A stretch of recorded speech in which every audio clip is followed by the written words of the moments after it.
Imagine, if you will, hitting midlife.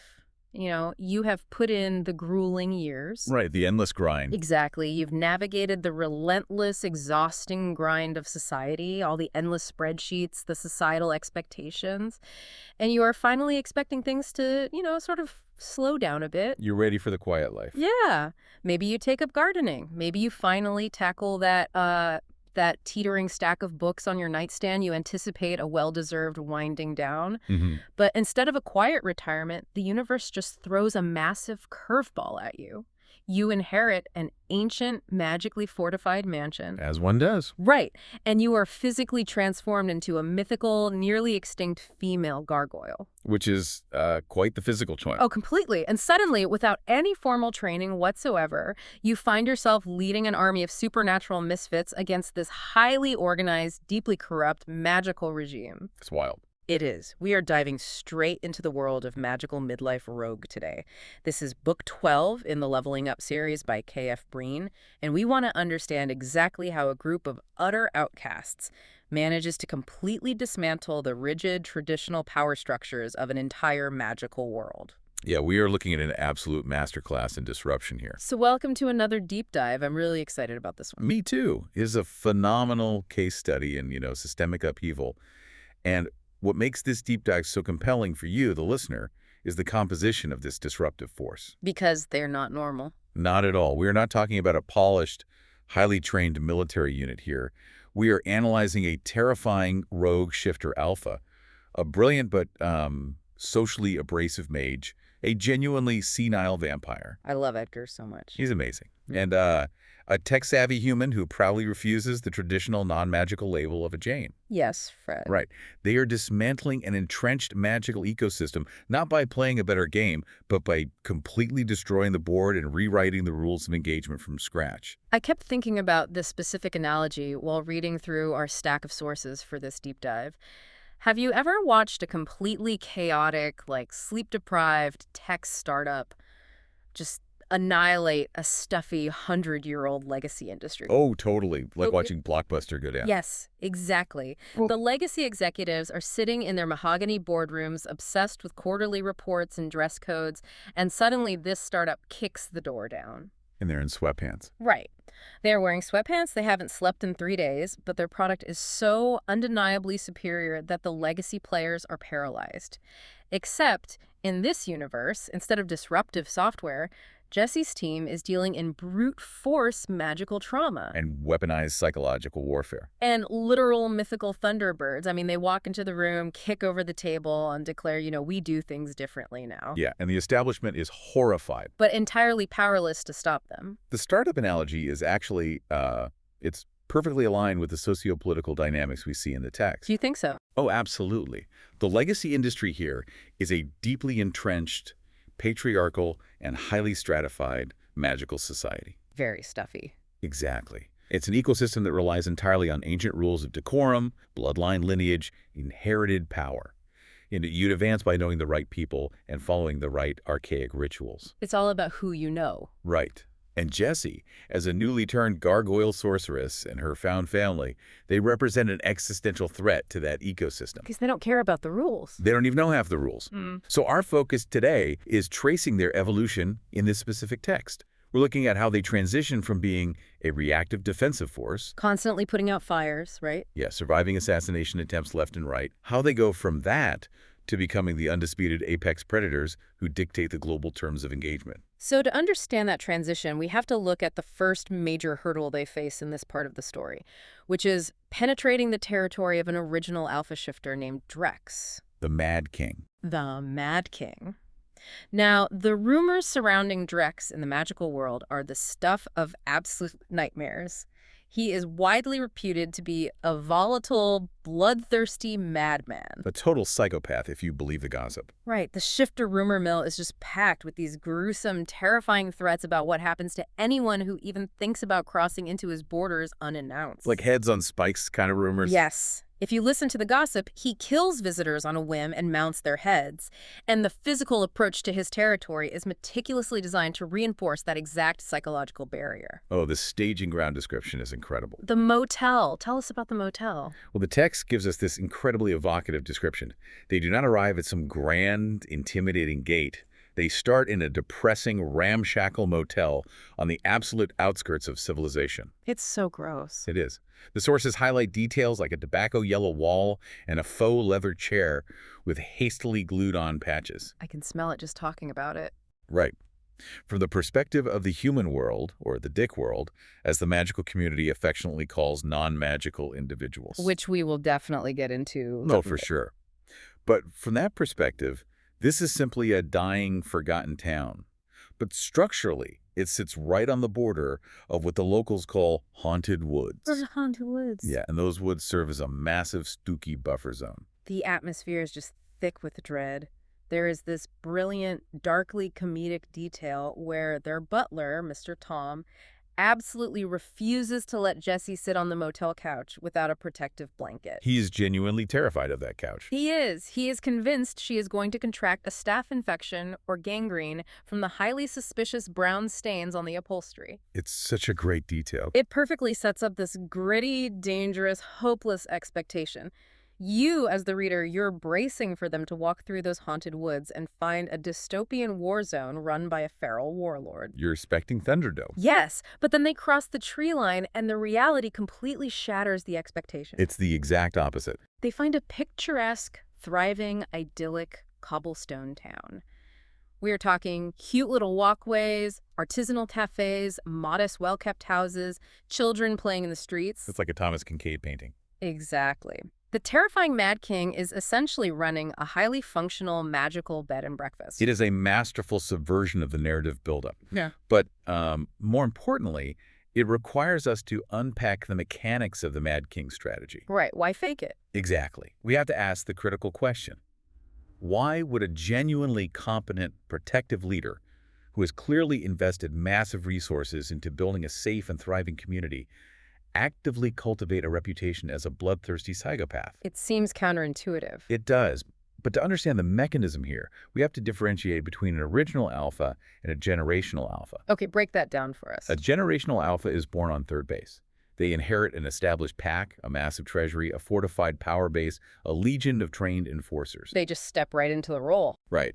But an original alpha, like Drex, starts with absolutely nothing but their own sheer will and physical dominance. Just fighting tooth and nail. Yeah, they have to carve a territory out of the wilderness with their bare hands. Which inherently makes them a massive walking target, doesn't it? I mean, if you are a massive aggressive shifter looking to establish your own kingdom, why would you go through the grueling process of building infrastructure from scratch? You wouldn't? Right. Yeah. It is much easier to just find the new guy who just finished building a nice town, challenge him to a fight to the death, kill him, and inherit the real estate. Exactly. The economics of shifter dominance incentivize hostile takeovers. That makes sense. One of Jesse's key allies, Broken Sue, who, by the way, intimately understands this because he himself is a former original alpha. He explains this dynamic perfectly in the text. What does he say? He notes that an original alpha sitting on a thriving, prosperous town is going to attract a never-ending stream of ambitious, aggressive alphas looking to steal it. Just constant challengers. It creates an exhausting, unsustainable state of perpetual defense. You literally cannot run a town if you are fighting for your life every Tuesday. Right. You can't be checking the zoning laws if you're bleeding out in the street. Exactly. So, Drex engineers this terrifying mythos. He weaponizes rumors of insanity and hyperviolence as an invisible perimeter wall. A psychological wall. Yes. It drastically filters out the challengers because only the truly suicidal or the overwhelmingly foolishly powerful would dare step into the den of an unpredictable madman. It's a deterrent. It is a highly efficient, asymmetric defense mechanism. Okay, I see the logic, but I really have to push back on the long-term viability of that strategy. How so? Well, isn't extreme isolationism always a double-edged sword? Think about it. If you pretend to be a monster to keep the wolves at bay, you are simultaneously terrifying the very people who could be your greatest allies. That is a fair point. Right. Drex is actively turning away people who could genuinely help him build better infrastructure, establish lucrative trade routes, or form a mutual defense pact. He has essentially placed his entire thriving town into a permanent, self-imposed quarantine. Hmm. He's safe, but he's completely stagnant. See, I wouldn't call it just stagnant. I'd call it incredibly fragile. And your critique is the exact flaw in his methodology that makes Jessie and Austin's arrival so intensely disruptive. Because they blow right past that perimeter. Right. Extreme isolationism might prevent local skirmishes, but it completely paralyzes your ability to respond to larger systemic global threats. Drex is playing a hyper-localized game of immediate survival. He's just looking at his own backyard. Exactly. He is just trying to keep his specific block safe. Meanwhile, Jessie and her mate Austin are operating on a macro level. They're looking at the whole board. Yeah, they are trying to build a global, integrated alliance to stop an existential, world-ending threat. The friction during their initial meeting is not just about personality. Though there is a lot of personality fiction. Oh, tons. But underneath that, it is a fundamental clash of geopolitical ideologies. Drex is terrified of the immense power Austin and Jessie bring into his town. Because he assumes they want to conquer him. Right. In his isolated worldview, overwhelming power only ever means one thing: a hostile takeover. And you can feel the paranoia radiating off him. The rules he sets for this simple diplomatic meeting are incredibly strict. He's so defensive. He completely denies entry to the Bossajanek. These are those massive, incredibly powerful, Bigfoot-like creatures who specialize in earth magic and heavy labor. They're basically walking siege engines. Yeah, and he forces them to stay behind at the sketchy motel. He only permits a tiny fraction of Jessie's team to cross the border. And when they finally sit down with him, the tech describes Drex with these cold, stone-gray eyes, constantly assessing them. He's waiting for the attack. His inner beast is practically vibrating beneath his skin. He is wound tighter than a piano wire. Yet, despite that intense, aggressive posturing, the psychological dam eventually breaks. It does. The truth of his town spills out. Drex is fiercely protective, not because he is guarding a legion of elite warriors, but because he is guarding the vulnerable. This was such a touching reveal. It really is. He confesses that his beautiful cobblestone town is actually a secret harbor for strays, outcasts, and runaways. The people who can't fight back. Exactly. He has gathered the people who are simply too fragile, too gentle, or too broken to survive the brutal Darwinian hierarchy of traditional shifter society. He hasn't built a fortress.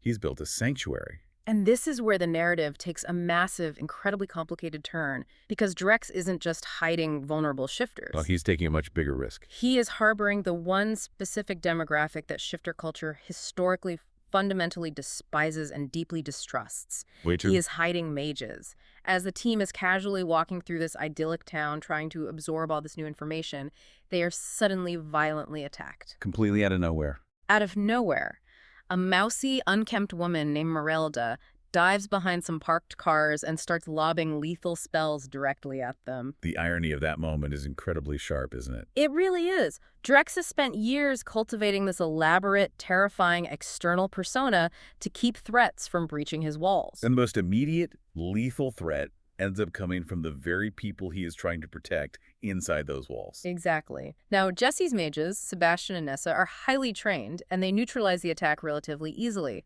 But the true shock comes when they finally get a clear look at their attacker. Because Merelda is a completely fabricated identity. Right. And I love how this information is revealed. Fred, who is the team's non-magical human tech whiz. Who absolutely snuck along on this highly dangerous mission against everyone's advice. Which is just classic Fred. She immediately starts digging through her data file. She runs facial recognition. And she discovers that this mousy, seemingly pathetic woman is actually Tilda Grange. And Tilda Grange is not a stray. No. She is a legendary potions engineer for the Mages Guild. And, oh yeah, she currently has a $5 million bounty on her head. Which is an astronomical, deeply unsettling sum of money in this world. It's massive. A bounty of that size immediately signals two things. First, that her specific knowledge is considered an existential threat to the establishment. They want her silenced. Right. And second, that the establishment possesses massive, liquid resources to eliminate their problems. Let's analyze the mechanism of what Tilda represents here. Okay, let's get into it. Her storyline is a masterclass in illustrating the systemic corruption and the insidious, slow-moving institutional decay of the Mages Guild. When Jessie's team manages to calm the situation and interrogate her, Tilda explains exactly why she ran. Why a highly pampered, deeply privileged, top-tier magical engineer would throw her entire life away to flee into the absolute wilderness. Yes. The story she tells is chilling because it feels so grounded in real-world corporate corruption. It really does. She talks about this new, incredibly cunning power player named Momar, who is subtly, quietly taking over the guild. And she emphasizes that it wasn't a violent overnight coup. Right. There were no battles in the hallways. It was a slow, creeping rot. She describes the subtle indicators: whispers in the break rooms, undocumented shadow deals, high-level staff working bizarre late hours. And mid-level bureaucrats suddenly driving exotic sports cars they absolutely couldn't afford on a standard guild salary. It is the classic textbook manifestation of an organization slowly losing its soul to greed. It is the absolute banality of corruption. But, systemic rot usually requires a visceral, undeniable tipping point for someone inside the bubble to finally wake up. To finally snap out of it. Right. For Tilda, that tipping point was horrific. She recounts how she was brutally beaten by unknown assailants. Just a horrific attack. Beaten so severely she was nearly killed and was incapacitated for an entire month. And the response from the guild, her lifelong employer, was absolute silence. They asked 0 questions. They launched no investigation. They offered 0 protection. They simply looked the other way. That's terrifying. In that moment, the mechanism of her loyalty broke. She realized that if the organization's leadership would comfortably allow a highly privileged, essential employee to be violently assaulted with total impunity, then there were no boundaries left. They were completely compromised. The moral and ethical compass of the institution hadn't just drifted. It had completely shattered. And if that wasn't enough, when she returned to work, they started demanding she engineer new potions that were, in her own words, viler than anything she'd ever devised before. He wanted her to build biological weapons. So she ran. It immediately made me think of a high-level corporate whistleblower. Oh, that's a great analogy. Imagine you are a senior executive at a massive, seemingly respectable pharmaceutical company. One day, you look at the formulas and realize management is quietly engineering a highly addictive, lethal pathogen for the black market. You'd panic. You steal the hard drives, you wipe your identity, and you go into a witness protection program in a tiny off-the-grid mountain cabin. But then you wake up one morning and realize the corporate mafia's hit squad has tracked you down anyway. That is the exact terror Tilda is living in. That analogy holds up perfectly under scrutiny, because when an organization turns entirely corrupt, the best, most talented, and most moral individuals within that organization are faced with a stark binary choice. Stare, go. Exactly. You either compromise your soul and assimilate into the corruption, or you become a target and go on the run. Tilda chose the latter. But Momar's Mages Guild is utterly relentless. They don't stop. Fred, digging deeper into the intercepted data, discovers that the guild has been continuously sending highly trained black ops teams into this specific mountain region to hunt Tilda down. And the reason the guild hasn't found her yet is that those operatives keep mysteriously disappearing. Because Drex is handling them. Yes. Drex and his shifter pack have been quietly, systematically executing these hit squads in the woods to protect her sanctuary.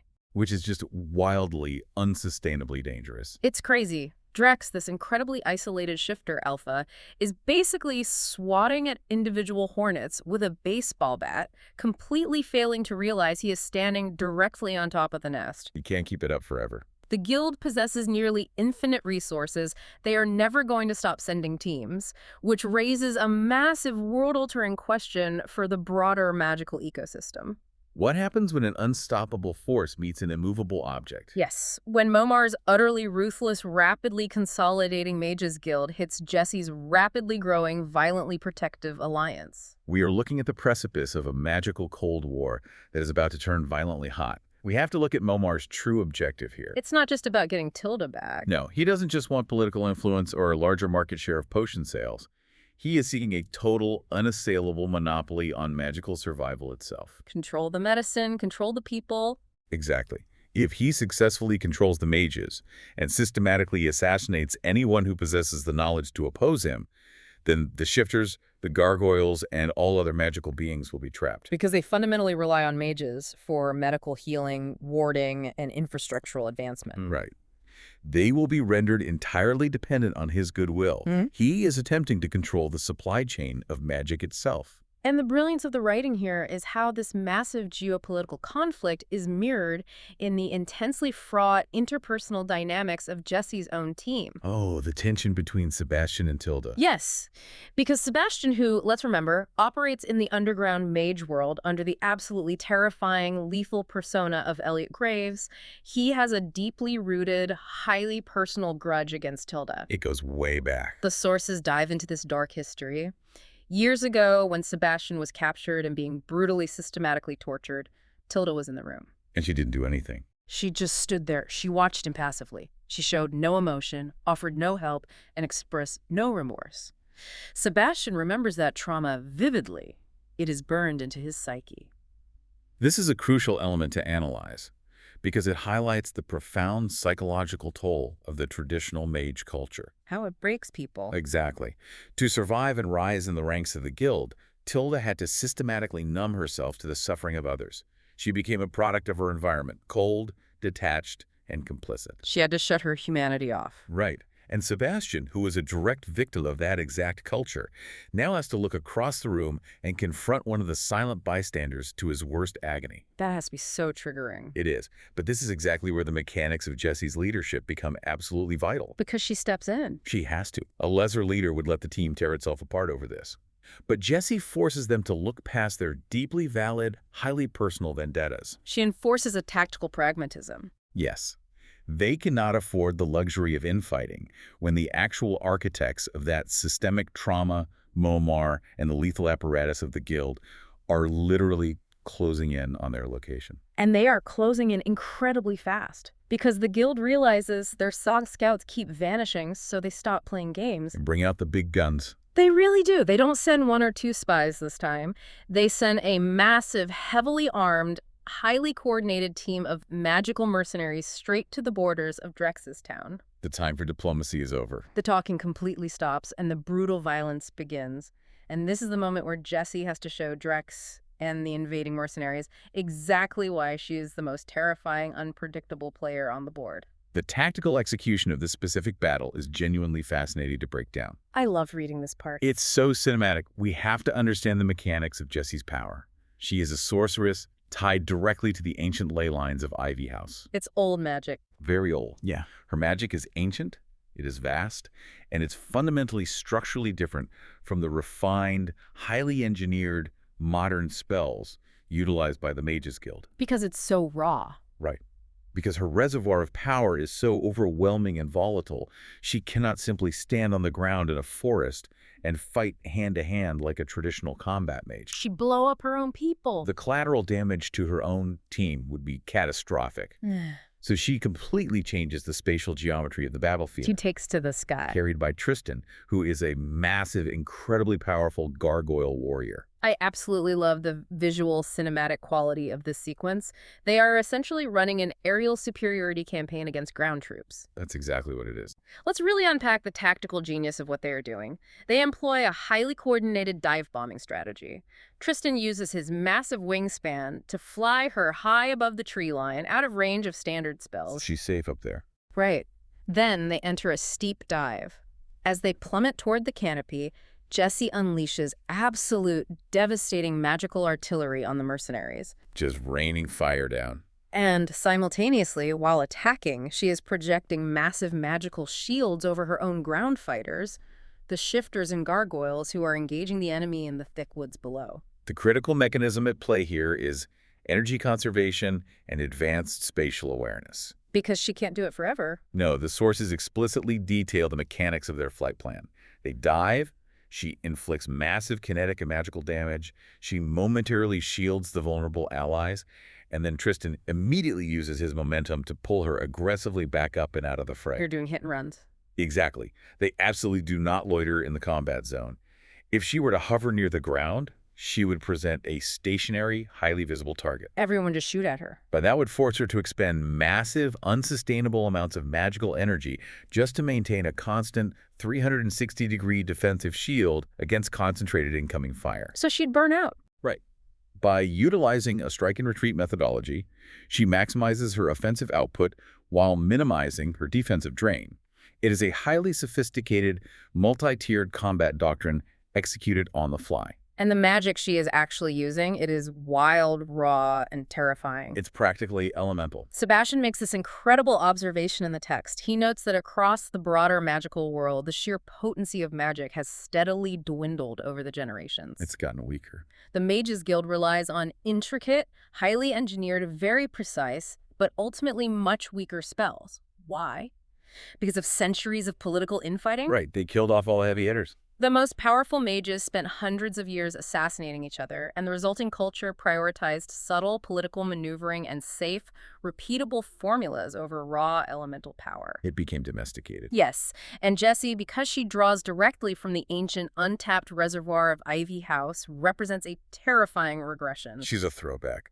She is a return to raw, unadulterated, earth-shaking brute force magic. To use an analogy, she is essentially swinging a massive, two-handed broadsword in a society that has spent the last 3 centuries perfecting the use of the surgical scalpel. They don't know how to block it. Exactly. It raises a fascinating sociological question about the evolution of power. When a society becomes too refined, too civilized, and too reliant on intricate, delicate systems, they often entirely lose the capacity to generate or withstand overwhelming foundational force. They get soft. They do. Jessie completely bypasses their highly sophisticated magical defenses because her magic is simply too dense, too heavy, and too violently kinetic to be manipulated, countered, or deflected by their modern techniques. It's like trying to stop a train with a tennis racket. They're trying to catch a cannonball with a finely woven silk net. It just rips right through. And the funniest and honestly scariest part is that she is barely controlling it. Oh, she's terrified half the time. Jessie is constantly suffering from massive imposter syndrome throughout this battle because, let's not forget, until very recently, she was a completely non-magical ordinary human. She was a Jane. She was a Jane. She lacks the decades of formal academic training these mercenaries have. But I have to ask you, if we look at the results, isn't her total lack of training exactly why she is winning so decisively? It's certainly a factor. She doesn't know the established academic rules of magical combat. She doesn't know what is supposedly impossible, so she completely shatters their expectations. There is immense strategic merit to that perspective. In advanced strategic theory, the most dangerous opponent you can face is rarely the master. Who is it? It is often the total novice who happens to possess overwhelming, unlimited resources because their actions are entirely unpredictable. Because they don't know what they shouldn't do. Exactly. A highly trained guild mage anticipates standard counters, recognizable feints, logical spell progressions. They know the rhythm of a duel. Like a dance. Right. Jessie doesn't play the rhythm. She reacts purely on instinct, fueled by an ancient, bottomless power source. She's just blasting. She is the physical embodiment of asymmetrical warfare. Huh. The mercenaries literally do not have the vocabulary to understand what she is doing to them. The text gives us these incredibly darkly humorous, almost horrific examples of this lack of control. Oh, the spell misfires. Yes. During one of the dive bombing runs, Jessie tries to use what she assumes is a reduced or tamed spell. She just wants to scratch a mercenary. Right? That's a little nick. Just to distract him so a shifter can get the upper hand. She fires off this tiny, suppressed thought of a spell, and it completely explodes the mercenary's midsection. Just obliterates him. Then, panicking, she tries another supposedly gentle spell, and it cleanly slices a different mercenary's head entirely in two. She is up there in the sky, internally freaking out, thinking, dang it, these spells refuse to be tamed. She literally cannot dial the power down. She is holding a fire hose and trying to water a single daisy. That is the perfect way to describe it. It perfectly illustrates the terrifying primal nature of the Ivy House magic. It was not designed for precision. It was not designed for non-lethal subjugation or polite dueling. No, it's war magic. It was engineered for total, catastrophic annihilation of threats. And the contrast between her terrifying display of power and the casual demeanor of her own allies is just as stark and fascinating.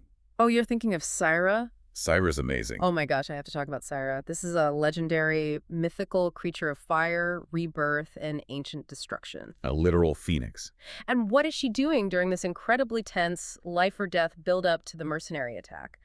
She is nonchalantly wandering around the woods wearing a bright purple muumuu. Because of the airflow. Because, as she loudly declares, it offers great airflow, and while everyone is bracing for a bloodbath, she casually leans over and asks if it would be okay to just blast off the enemy's toes to prove her power, rather than going through the hassle of killing them. It is the absolute weaponized peak of absurdity. It's so funny, but it also shows how unbothered they are by traditional threats. Which actually serves as the perfect logical transition to the next phase of their campaign. Because the battle ends, but the war isn't over. Right. Because utilizing overwhelming brute force to win a kinetic, physical battle against mercenaries in the woods is one thing. Violence will secure your immediate physical survival. But they need more than that. Exactly. Winning the long-term political war, earning the genuine respect and submission of an archaic, deeply patriarchal, and rigidly traditional magical society requires an entirely different, far more complex kind of warfare. Social warfare. And that is exactly the incredibly steep mountain they have to climb when they leave the safety of Drex's town to confront their next major obstacle, Evan Smithenson's traditional gargoyle cairn. So let's set the scene for this next phase. The team travels to this gargoyle cairn, which we need to understand is basically a highly structured, deeply conservative, almost monastic community of stone warriors. Very serious, guys. Super serious. And the leader of this cairn, Evan Smithenson, is a hardcore traditionalist. He is deeply, fundamentally struggling with the very concept of respecting Jessie. Because of what she is. Right. First, because she is a female gargoyle, which is a biological impossibility that hasn't been seen in generations. Unheard of. Second, and much worse in his eyes, she was recently a non-magical human. She was a Jane. To his rigid, historical mind, she entirely likes the pedigree, the centuries of history, and the stoic, humorless demeanor required of their ancient kind. He looks at her and sees a chaotic anomaly. He does not get it. We have to delve into gargoyle biology and psychology to understand Evan's resistance here. Gargoyles are beings of stone. They are literally and metaphorically built to last, to endure, and to remain unchanging. They are static. Their entire society is predicated on stoicism and historical continuity. Evan fully expects Jessie and her team to conform to the somber, hyper-serious nature of the cairn. He expects them to bow and scrape. He expects a very specific diplomatic dance defined by ancient rules of deference, solemnity, and subtle posturing. And do they do that? No. Jessie's team does the exact aggressive opposite. They lean into the chaos. They employ a masterful, highly coordinated campaign of psychological warfare, spearheaded primarily by Neon, the puka. Now, remind us what a puka is. A puka, in this mythology, is a creature of inherent chaos. It's a shapeshifter who delights in dismantling rigid structures. She just wants to mess with people. Exactly. Instead of trying to act dignified to beg for Evan's approval, Neon and the team lean completely, aggressively, and deliberately into their absolute weirdness. They utilize weaponized eccentricity to completely disorient and short-circuit Evan's people. Yes, it is exactly like being invited to a hyper-exclusive, high-society black-tie gala, and you deliberately show up in stained sweatpants and flip-flops. But you also happen to hold the physical deed to the building? Exactly. The elites in the room desperately want to kick you out for violating their sacred dress code, but they literally cannot touch you because you own the ground they are standing on. It's infuriating for them. From a sociological standpoint, actively refusing to play by an enemy's established social rules is, in itself, a profound and aggressive dominance display. How so? Think about the psychology of etiquette.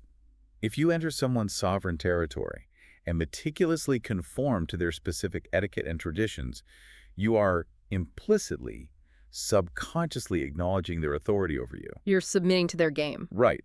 By flagrantly ignoring their social mores and imposing your own chaotic, unpredictable rhythm on the interaction, you strip them of their home field advantage. You make them uncomfortable. You force them out of their script. You force them to react to your absurdity rather than allowing them to force you to react to their solemnity.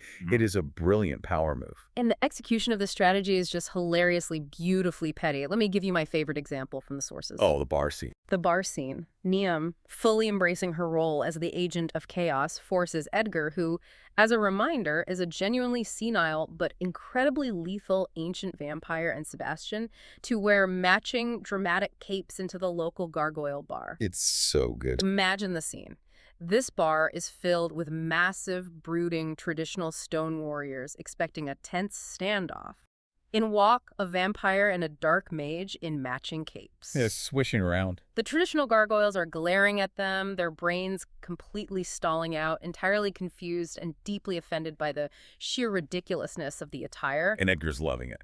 Edgar, completely oblivious to the tension, just cheerfully smiles at his terrifying blood-stained teeth and yells, "Twinning!" at the top of his lungs. While Sebastian is dying inside.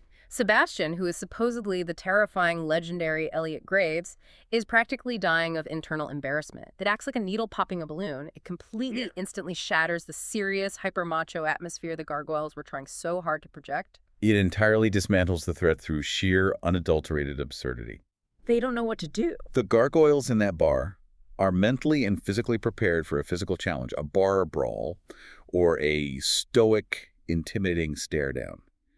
They have trained for centuries for those exact scenarios. They know how to punch. Right. They have absolutely zero defense mechanism against a cheerful, senile vampire in a matching cape yelling catchphrases.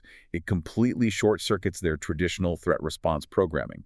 They literally do not know how to process the data they are receiving. And then, amidst all this magical chaos, you have Fred. Fred is amazing. The completely human tech whiz. She is sitting in this exact same bar, surrounded by these massive, lethal stone warriors, and she point-blank loudly refuses to be referred to as a Jane. She hates that term. She explains to an entirely bewildered former alpha shifter sitting next to her that she has officially reclassified herself as a Deck. Because of course she has. Why? Because she realized, through deep self-reflection, that she genuinely, fundamentally hates overly nice people. Her reasoning for this self-reclassification is a fascinating character study. It's the burrito story. Yes. She recounts this very specific incident to the shifter. She explains that earlier, she tried to pay for a burrito at a local shop.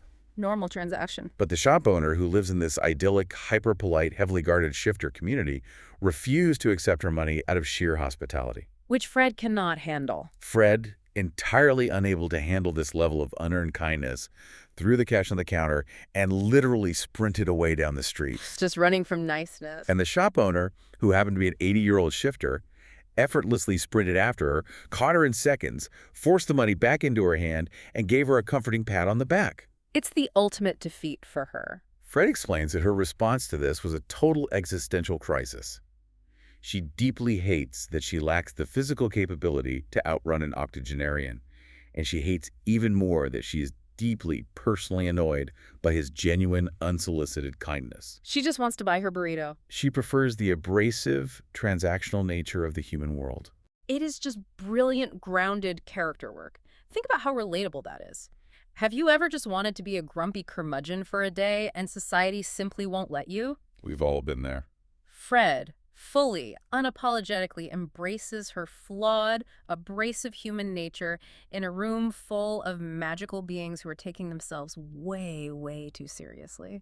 And while all this psychological and social warfare is happening on the micro level, the team also casually drops terrifying physical reminders of their actual power. Like Phil. Take Phil, for instance. Phil Bizarre. Phil is a creature of massive physical proportions and earth magic.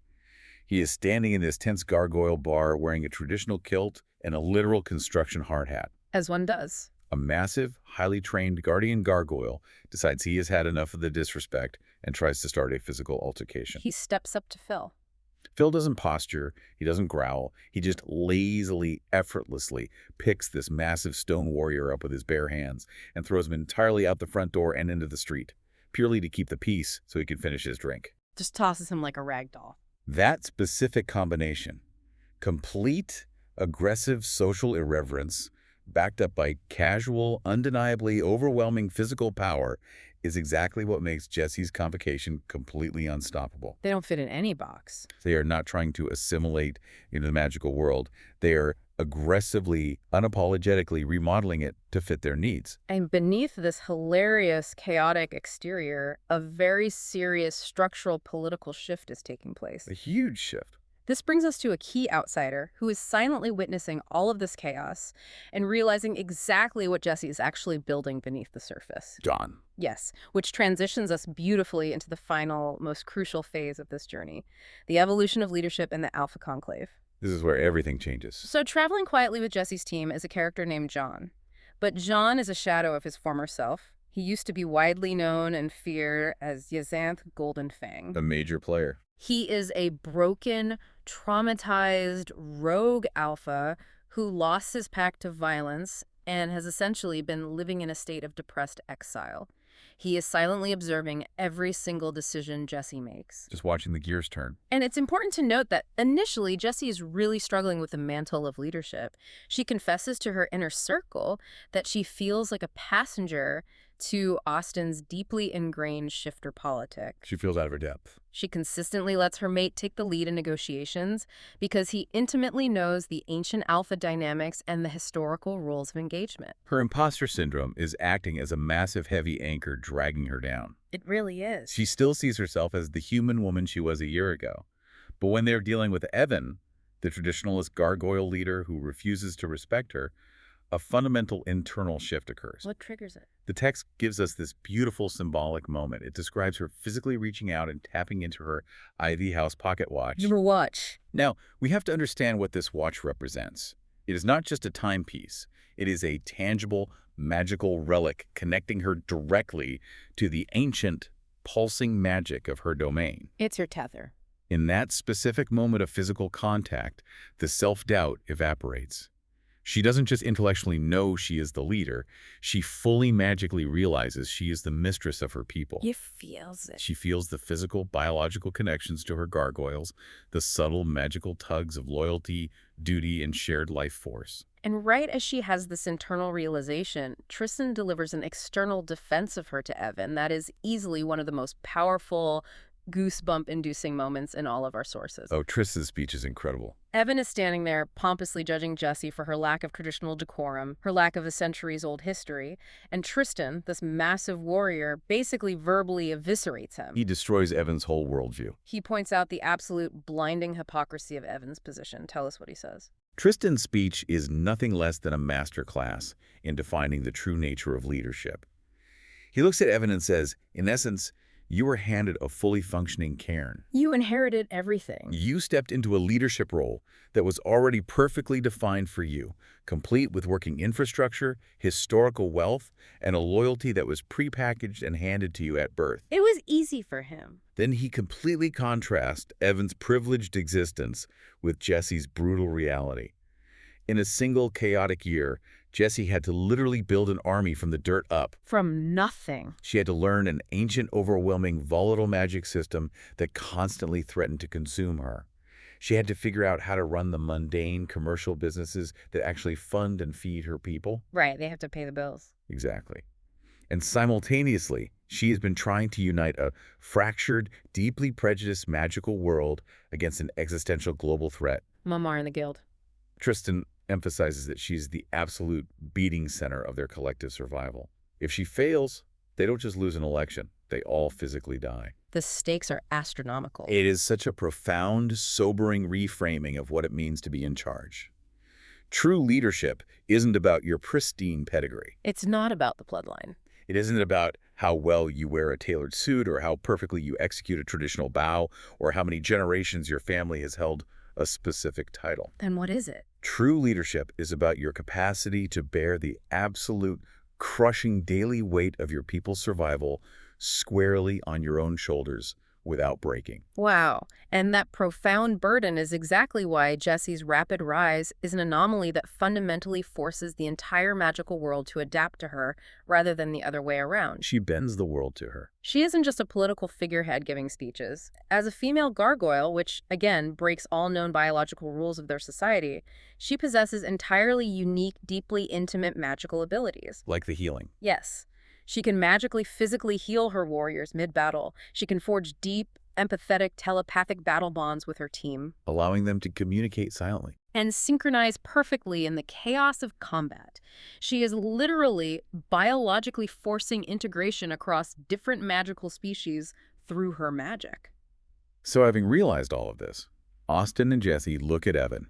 They look at the stubborn traditionalists and they realize a fundamental truth. They're done playing nice. They are completely done playing defense. They are done trying to slowly, politely win people over one by one through diplomatic appeasement. Austen explicitly states that he is done begging for time. Right. Instead, they decide to force the entire magical world to recognize and respect their authority by calling an alpha conclave. Now, I have to play devil's advocate here and ask you, isn't throwing a massive, arrogant flex of power like this exactly the kind of blinding hubris that got the ancient alphas completely slaughtered centuries ago? Oh, it is an incredibly dangerous, almost unfathomably risky gamble. It sounds like a terrible idea on paper. The historical context provided in the sources notes that a true alpha conclave hasn't been successfully convened in over 100 years. Why so long? Because the last one devolved into absolute bloody chaos, driven by massive fragile egos and a desperate primal need to establish ultimate dominance. Might just killed each other. By calling a conclave now, Jessie and Austin are explicitly inviting every single apex predator in the world. Every alpha shifter, every gargoyle leader, every Bazajan elder into one confined space. They are drawing a massive, unmistakable line in the sand. They're inviting a war in their living room. But before the invitations even go out, they test this new strategy of overwhelming dominance by dazzling Evans Cairn first. The air show. They don't ask for permission. They put on this incredible, undeniable display of aerial training routines right above the cairn, Showcasing their coordination. Jessie uses her massive magic to flawlessly coordinate the complex flight paths of her gargoyles, instantly healing minor injuries midair and perfectly directing the fluid flow of a mock battle. It's beautiful and terrifying. Yeah. And the resident gargoyles of Evans Cairn, the exact same warriors who were scoffing at her mere hours earlier, are so moved by this display of competence and unity that they are literally begging to join her formations. I want to be part of it. They crave the profound unity, purpose, and raw power she effortlessly provides. It is a total, instantaneous paradigm shift for their society. The decision to call the conclave is the ultimate strategic pivot of the entire narrative.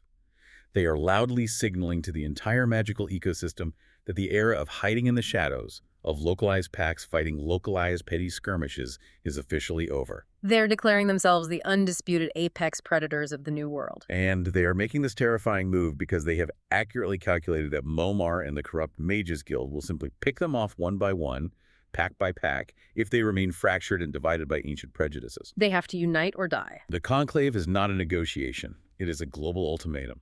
It is Jessie and Austin saying, unite under our overwhelming strength, or fall individually to the insidious rot of the guild.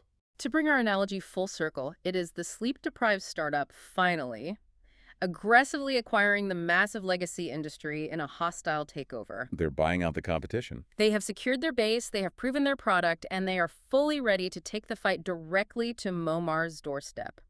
Which brings us to the conclusion of this incredibly deep dive. It's been quite a journey. The journey detailed in Magical Midlife Rogue is absolutely spectacular. It is fundamentally a story about a woman who point-blank refused to let the concept of midlife dictate a period of quiet winding down. Instead, she turned it into an explosive, chaotic, terrifying, and brilliant period of leveling up. The text highlights incredibly profound, universally applicable themes.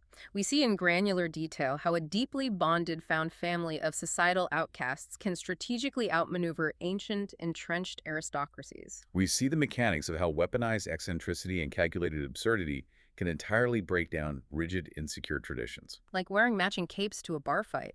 Exactly. And most importantly, we see how an absolute refusal to honor corrupt, broken systems, whether it is Tilda bravely fleeing the rot of the guild or Jessie boldly ignoring the suffocating decorum of the gargoyles, is the first incredibly necessary step to rewriting the foundational rules of an entire world. It is so genuinely inspiring. And as we wrap up, we want to leave you, our listener, with a final provocative thought to mull over as you go about your day. Something to chew on. We've spent a lot of time today breaking down Jessie's overwhelming ancient Ivy House magic. We've talked about the dive bombing and the explosions. But if you really analyze the root of her structural success, her greatest, most lethal advantage isn't actually her magic at all. What is it?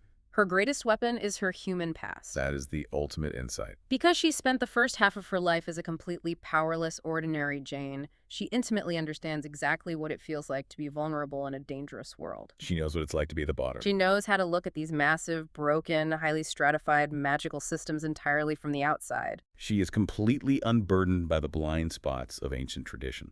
Because she didn't build the system, she can see exactly where the foundational cracks are, and she knows exactly where to strike the hammer to bring the whole corrupt edifice down. She sees what they can't. Which makes you wonder.